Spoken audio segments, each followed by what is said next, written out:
Olá, seja bem-vindo a mais um vídeo aqui do nosso canal. E hoje vamos estar falando desta coisa chamada Estado e as suas implicações para as nossas vidas. Quando a gente pensa em Estado, vem a ideia de ordem, lei, democracia, enfim, todo esse aparato que a gente conhece muito bem, sem precisar entender muito do assunto.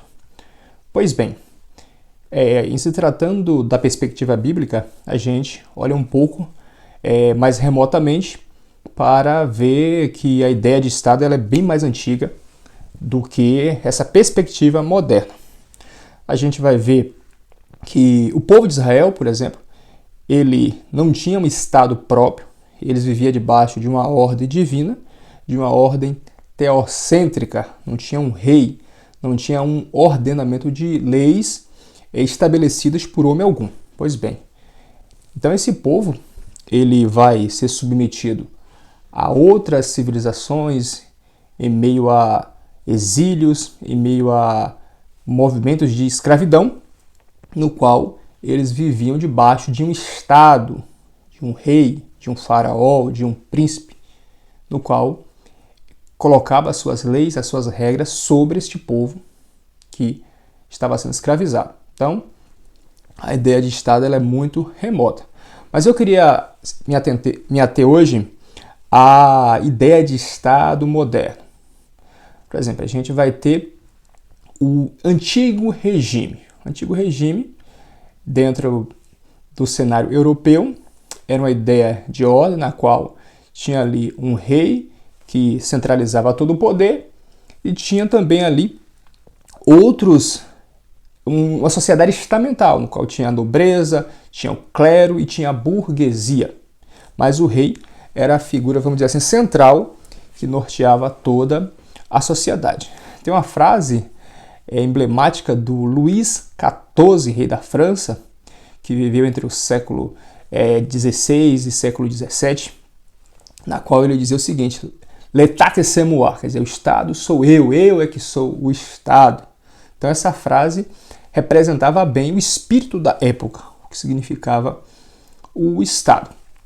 Então, nesse cenário aí vai surgir também as ideias dos filósofos iluministas, e aí surge também a ideia de um contrato social. O que seria esse contrato social? Vou trazer aqui 3 ideias centrais que regiam o contrato social. Era proteger os direitos naturais. Uma delas, proteger os direitos naturais, que era, por exemplo, a propriedade privada. Então, filósofos como John Locke, Thomas Hobbes e Jacques Rousseau, eles entendiam que era necessário criar um contrato social para proteger direitos naturais, ou seja, o homem ele vive em um estado natural, mas para garantir direitos eles teriam que migrar para um estado civil, e aí é que surge a ideia de um contrato social, para atender à vontade geral. Então, primeiro ponto, proteger os direitos naturais, e haveria também ali uma vontade geral para que esse contrato fosse estabelecido, uma maneira de combater as desigualdades. Ou seja, mas imagine só, alguém é igual a alguém, mas eles tinham essa perspectiva de uma vontade geral, de uma vontade unânime do povo. E o terceiro ponto era acabar com o estado de guerra. O Thomas Hobbes tem uma famosa frase na qual ele fala que o homem é o lobo do próprio homem. Pois bem, de forma resumida, essa é a ideia do contrato social, na qual o Estado, no qual a gente tem essa visão hoje, ela está fundamentada. Claro que vai haver outros mecanismos que vão ser adotados para esse Estado ser consolidado. Aí vai ter a transição do antigo regime para uma ideia assim de democracia, essa ideia que a gente está mais familiarizado. Pois bem, quando você pega o contrato social de forma crítica, assim, uma análise fria, você vê que há um delírio por trás daquilo. Há um verdadeiro delírio. Por quê? Veja bem, os contratualistas eles entendem que o homem ele está num estado de guerra, num estado de selvageria, no estado no qual ele não consegue dominar os seus impulsos, dominar a sua natureza e precisa se estabelecer um contrato para que isso pudesse ser organizado, pudesse ser administrado. Ou melhor, haver uma segurança. Tem uma famosa outra frase do Voltaire que ele fala que tem tudo a ver com essa ideia de contrato social, que quando o homem ele abre mão da sua liberdade para obter segurança, ele acaba, no final, sem uma coisa e nem outra. Porque a ideia do contrato social era estabelecer uma certa segurança, ou seja, uma harmonia. Ou seja, o homem que não tinha segurança alguma, que vivia no estado de barbárie, de selvageria, abriria a mão da sua liberdade para ter segurança. Agora analise comigo. Se o problema é o homem, se o homem não consegue resolver as suas paixões, as suas demandas, não consegue se controlar, não consegue dominar o seu estado animal, como uma coletividade composta por esses mesmos homens vai conseguir resolver? É bem da verdade que os contratualistas, que na sua maioria eram filósofos iluministas, eles entendiam que havia uma classe diferenciada, uma classe que poderia organizar isso, que poderia conduzir esses homens para um estado de paz, de pacificidade, por assim dizer, mais ou menos por aí. Então, quando você pega o contrato social, que é algo criado pelos homens para resolver problemas dos homens, você vê que é no mínimo um delírio. Ou seja, o homem é o problema, é o homem que vai resolver. Entenda que o Estado, ele é uma ideia abstrata. Ele é uma ideia abstrata. Além disso, a gente volta lá àquela frase do Luís XIV, o Estado sou eu. Se o Estado não for uma coisa abstrata, ele é uma pessoa ou pessoas, uma coletividade. Então o Estado ele parte de normas, de lei, ele vai ser composto pelo povo ou pela nação, toda essa ordem que a gente está envolvido, mas são homens que vão dirigir, são homens que vão conduzir esse Estado. Então, se você analisar friamente o contrato social, é no mínimo um delírio. Então, assim, a gente vê que essas ideias iluministas, algumas ali expostas no contrato social, isso avança e chega na Revolução Francesa. Se você fugir daquilo que é ensinado de forma normativa nas escolas, na universidade, fugindo disso, você entende que a Revolução Francesa, ela vem para romper toda a ordem estabelecida, vem para romper com todas as hierarquias. É uma revolução sanguenta, na qual ela quer tirar todo o sistema estabelecido, a saber, a igreja, para estabelecer uma religião estatal, algo ecumênico em caráter universal. Ele chega ao ponto de mudar o próprio calendário. É uma frase que acredito que seja do Voltaire. Ele fala que o homem só será livre depois que o último rei foi enforcado nas tripas do último padre. Então, essa frase resume bem o que foi a Revolução Francesa. Veja bem, né? A gente está aqui avançando.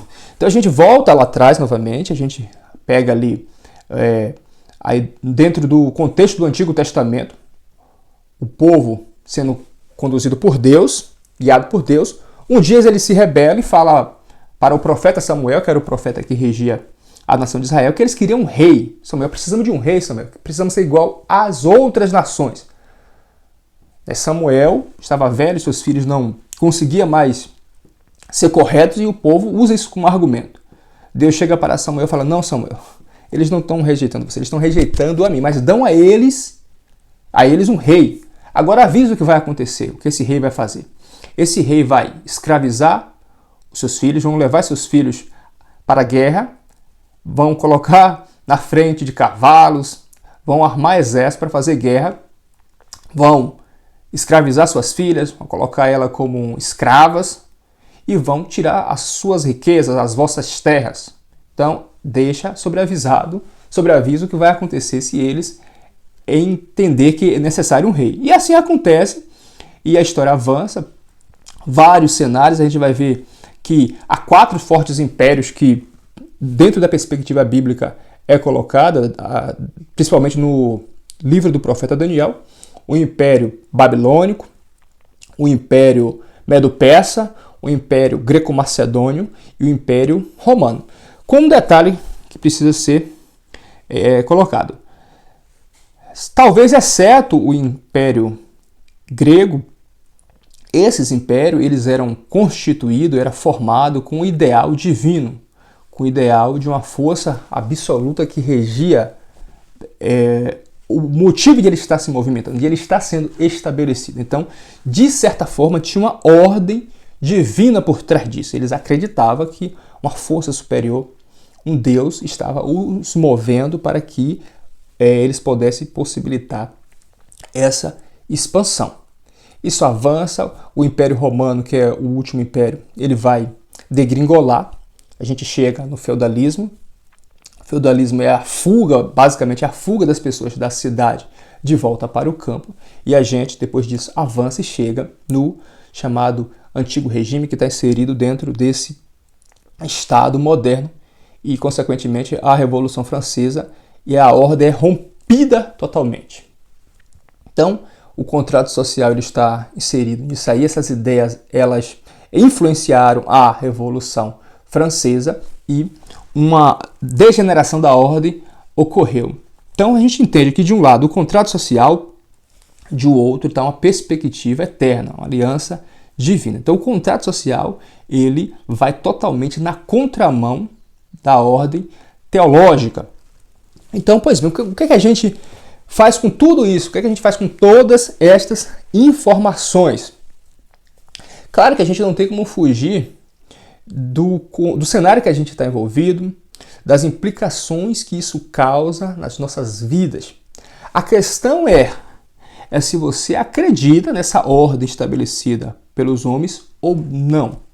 Se você acredita nessa ordem que foi estabelecida por os homens, por John Locke, Jacques Rousseau, Thomas Hobbes e outros tantos, se você acredita, pois bem, você está condenado à próxima revolução. Você está condenado a sofrer as consequências de uma nova reviravolta. Porque o que acontece? O mundo está sempre em transformações. Uma revolução, uma revisão, algo sempre está acontecendo. Está sempre um governo novo está sendo estabelecido.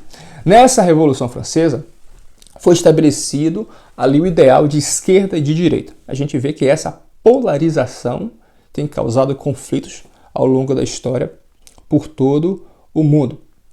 Então, assim, essas ideias, o Estado é uma coisa, a nação é outra. O Estado, como eu falei no início, essa ideia abstrata, esse delírio.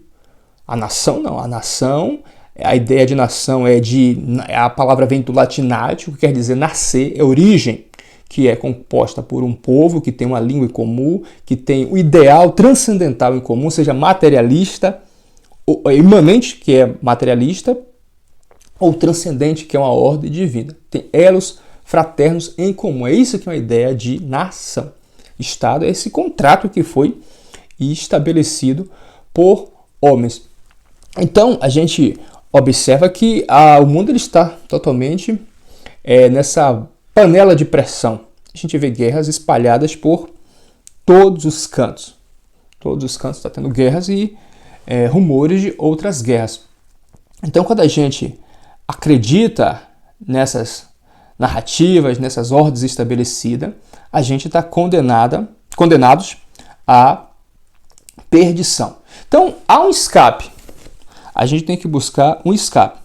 Então, aonde eu canalizo o meu esforço se eu tiver interesse em escapar de tudo isso? Primeira coisa é você buscar a educação real.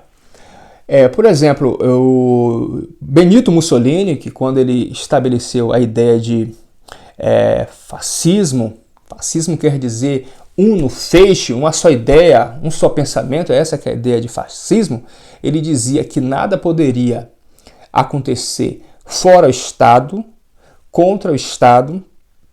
Então essa era a ideia, nada sem o Estado, fora do Estado ou contra o Estado, era essa a ideia central do Benito Mussolini. Educação é do Estado, religião é do Estado, tudo é do Estado.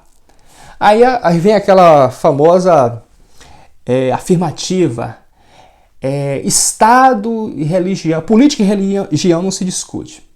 Agora me aponte, você conhece uma sociedade, uma civilização que foi construída sem ideais religiosos? Você conhece?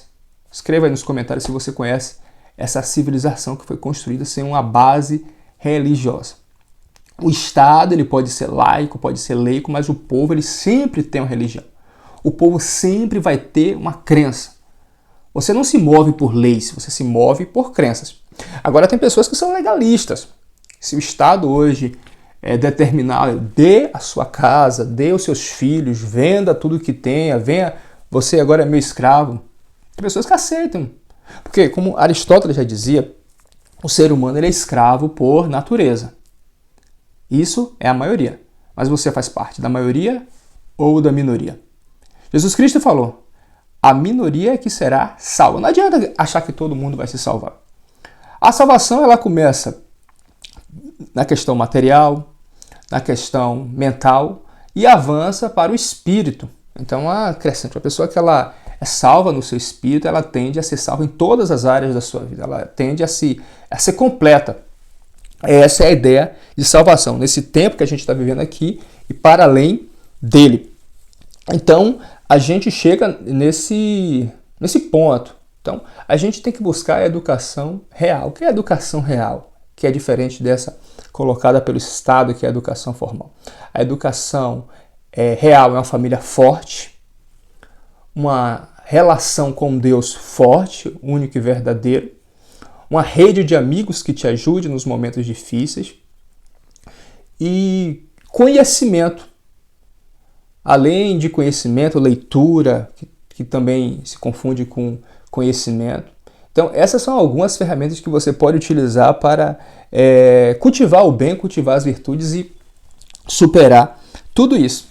Então, de forma resumida, é isso. A gente está diante de um cenário que a gente caminha para a consumação dos tempos. No Apocalipse está escrito que Jesus irá buscar povos de todas as nações, não povos de todos os estados. Estado é uma coisa aí, deixa para eles que criaram isso aí. Você não criou isso aí, então você não precisa se envolver com isso aí. A não ser se você acredita que isso aí é a solução. Então, se o homem é o lobo do próprio homem, é o homem que vai resolver isso. Então, o Rousseau, ele errou nisso aí. Ele errou quando ele fala que o homem, a sociedade que corrompe esse homem. O homem é bom por natureza, mas a sociedade é o que corrompe o homem. E a sociedade é composta por quê? Então, de um lado está o estado natural, no qual pertencemos à nossa origem, e de outro lado está o estado civil. Então, nosso desafio vamos ser cidadãos ou vamos ser homens natural, na origem, do campo? Menezes, tem como então eu romper com essa questão social, com essa questão civil? Diretamente, não. Você tem que pagar os seus impostos, você tem que honrar os seus compromissos, você tem que trabalhar para sustentar a sua família, enfim. Mas isso não pode definir toda a sua existência. Você tem que buscar o escape. E o escape não está patente. O seu escape está para além disso. Eu vou finalizar aqui com um versículo que está escrito em Mateus 10:39, que diz assim: quem acha a sua vida, perderá, e quem perde a sua vida por minha causa, a encontrará. Então, quem acha a sua vida, a perderá, e quem perde a sua vida por minha causa a encontrará. São palavras de Jesus Cristo. Esse sim tem a salvação. Então, esta foi a aula de hoje, o vídeo de hoje. A gente falou aí da degeneração da ordem, a ordem que é a verdadeira ordem divina, para essa coisa chamada Estado. Então, espero te ver no próximo vídeo. Fica com Deus e até a próxima.